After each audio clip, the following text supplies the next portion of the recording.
ومولانا محمد اللهم صل على سيدنا ومولانا محمد وعلى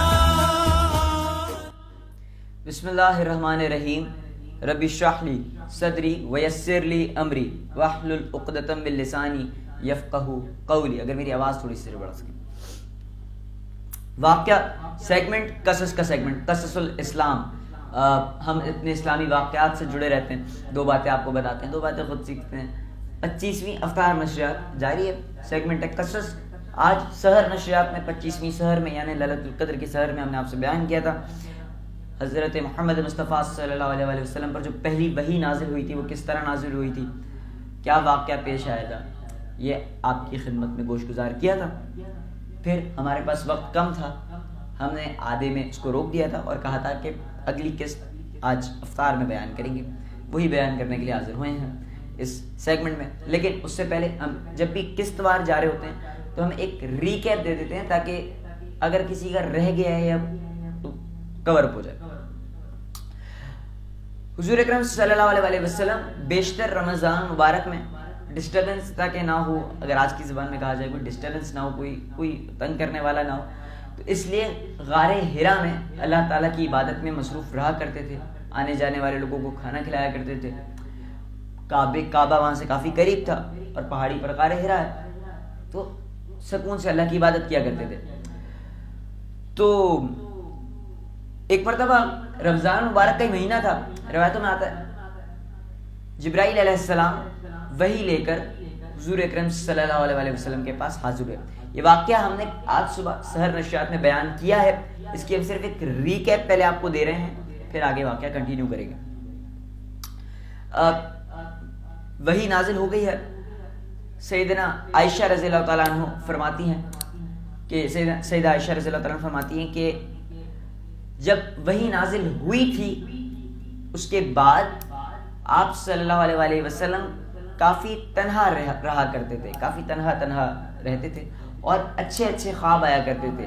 سفید و سحر کی طرح خواب دیکھا کرتے تھے اور تنہا رہا کرتے تھے.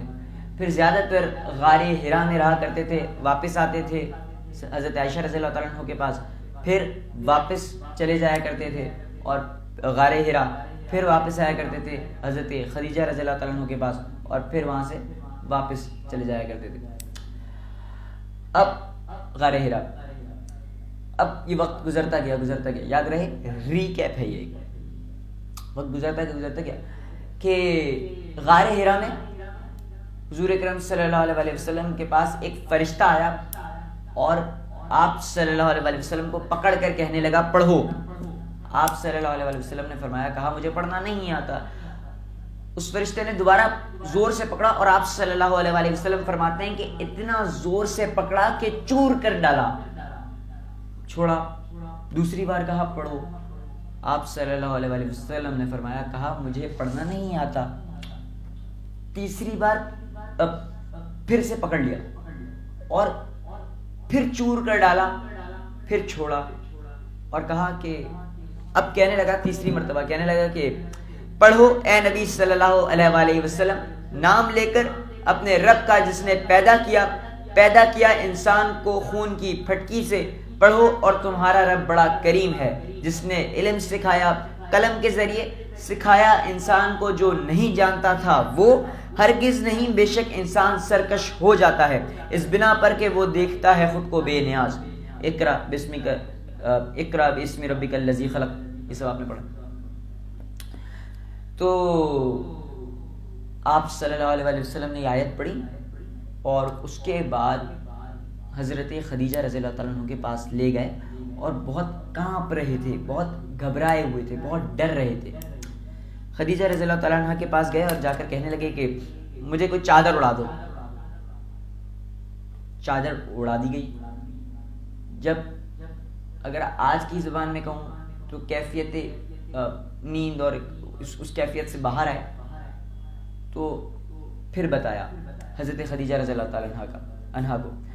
کہنے لگے کہ یہ سارا کہنے لگے کہ مجھے جو ہے نا وہ اپنی جان خطرے میں لگ رہی ہے، لگتا ہے میری جان کو کوئی خطرہ ہے، حضرت خدیجہ رضی اللہ تعالیٰ عنہ نے کہا کہ خدا کی قسم ایسا نہیں ہو سکتا، آپ اتنی لوگوں کی مدد کرتے ہیں اور آنے جانے والے کا خیال کرتے ہیں، اللہ کی عبادت کرتے ہیں، کوئی مسئلہ پیش آ جائے اس میں ساتھ دیتے ہیں، ایسا نہیں ہو سکتا۔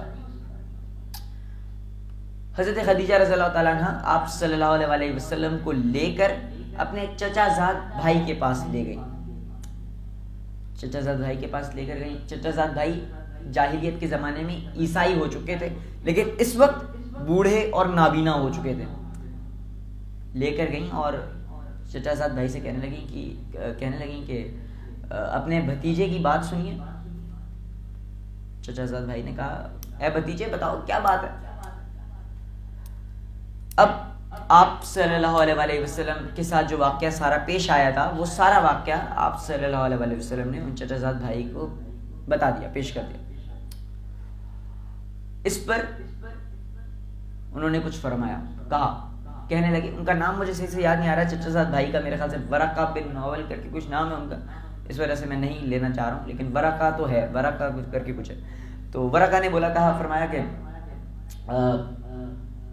یہ تو وہی فرشتہ ہے جو موسیٰ علیہ السلام پر آیا تھا، موسیٰ علیہ السلام کے زمانے میں، یہ تو وہی فرشتہ ہے، اور کاش کہ جب تمہیں یہاں سے نکالا جائے گا تو میں زندہ ہوں، اگر میں زندہ ہوا تو تمہارے ضرور کام آؤں گا۔ اس پر آپ صلی اللہ علیہ وسلم چونک گئے، پریشان سے ہو گئے کہ مجھے کیوں نکالا جائے گا۔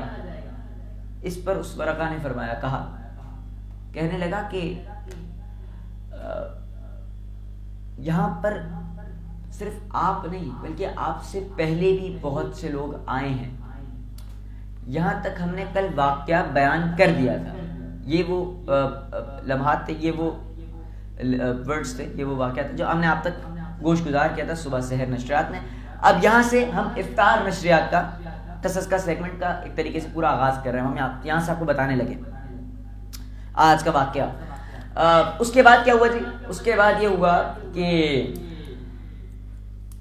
کہنے لگے کہ یہ جو ہے نا، آپ سے پہلے بھی بہت سے لوگ اس طرح کی دعوت لے کر آئے ہیں دین تبلیغ کی، اور بہت لوگ ان کے دشمن ہوئے ہیں، انہیں بڑی دشواریوں کا سامنا کرنا پڑا ہے۔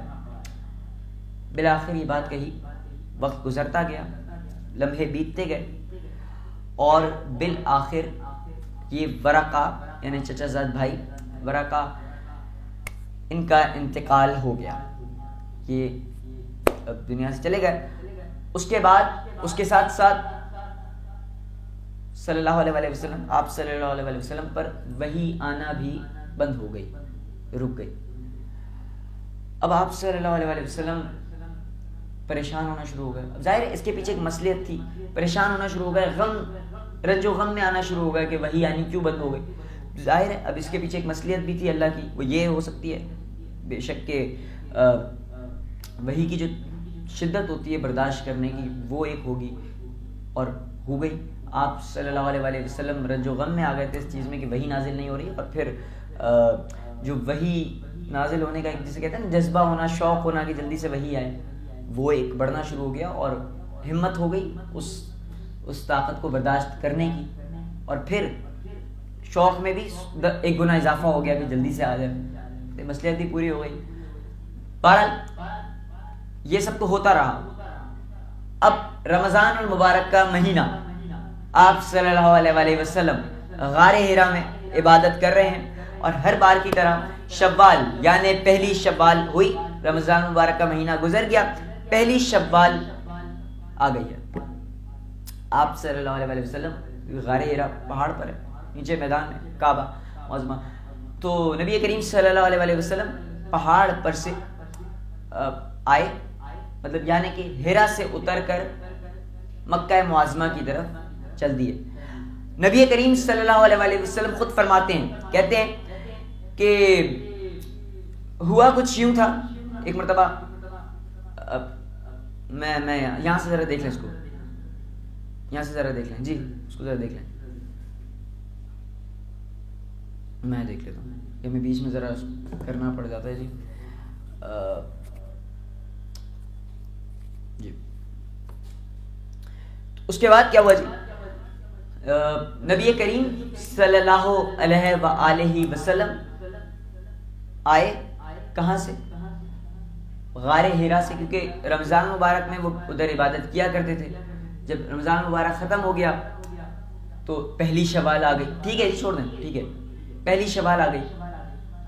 پہلی شوال آئی ہر بار کی طرح رمضان مبارک غار حرا میں، اور پھر ادھر جایا کرتے تھے. تو غار حرا سے اب وہ مکہ معظمہ کی طرف آ گئے.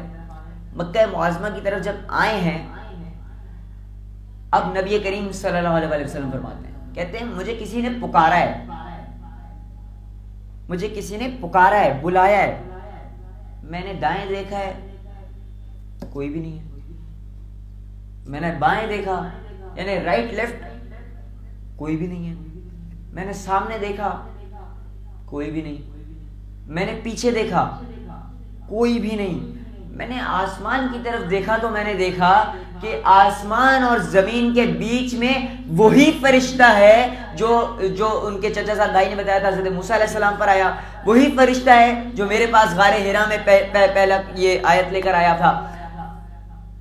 اب وہی فرشتہ ہے، اور اس فرشتے کے رعب کی وجہ سے میرا وجود فرشتے کے رعب سے اتنا بھر گیا کہ گویا میں جھک گیا. اس کے بعد آپ صلی اللہ علیہ وسلم حضرت خدیجہ رضی اللہ تعالیٰ عنہ کے پاس گئے. کہنے لگے مجھے کوئی چادر اڑا دو، مجھے کوئی چادر اڑا دو، مجھے کوئی کمبل اڑا دو، میرے منہ پر ٹھنڈے پانی کی چھینٹے مارو. ٹھنڈے پانی کی چھینٹے ماری گئیں، کمبل اڑایا گیا. اس کے بعد یہ آیت نازل ہوئی آپ صلی اللہ علیہ وسلم پر، اور وہ اس آیت کا ترجمہ کہ اے کمبل پوش اٹھ اور لوگوں کو ان کی بدعملی کے نتائج سے ڈرا. اے کمبل پوش اٹھ اور لوگوں کو ان کی بدعملی کے نتائج سے ڈرا. اپنے رب کی بڑائی بیان کر اور اپنے کپڑے پاک رکھ اور گندگی سے الگ تھلگ رہ. اور اس کے بعد کہ اس وقت کھلے عام تو سوال نہیں پیدا ہو پا رہا تھا کہ اس دین تبلیغ کریں، چھپ کر آپس میں ہی دین تبلیغ جاری کیا گیا. اور پھر ان کے جو عزیز تھے، جو جاننے والے تھے، ظاہر یہ کام جاننے والوں سے سٹارٹ کیا جا سکتا تھا، جو لوگ جاننے والے تھے ان کو دین کی دعوت دی گئی اور انہوں نے مایوس نہ کیا. اور سب سے پہلے عورتوں کے اندر ان کی ازواج مطہرات میں سے ایک حضرت خدیجہ رضی اللہ تعالی عنہ ایمان لائیں. عورتوں میں سب سے پہلے آپ صلی اللہ علیہ وسلم پر سب سے پہلے ایمان لائیں. پھر لڑکوں میں، بچوں میں بھی کہا جاتا ہے، لڑکوں میں بھی کہا جاتا ہے، سب سے پہلے حضرت علی رضی اللہ تعالی عنہ ایمان لائے. پھر غلاموں کے اندر سب سے پہلے زید بن حارثہ رضی اللہ تعالیٰ عنہ ایمان لائے. اور پھر مردوں میں سب سے پہلے خلیفہ حضرت ابو بکر صدیق رضی اللہ تعالیٰ عنہ ایمان لائے. اور یہ خفیہ تبلیغ کا جو سلسلہ تھا، چھپ کر تبلیغ دینا، تھوڑا یہ جو سلسلہ تھا، یہ تقریباً 3 سال تک جاری رہا. ایک وقفے کے بعد انشاءاللہ دوبارہ حاضر ہوتے ہیں آپ کی خدمت.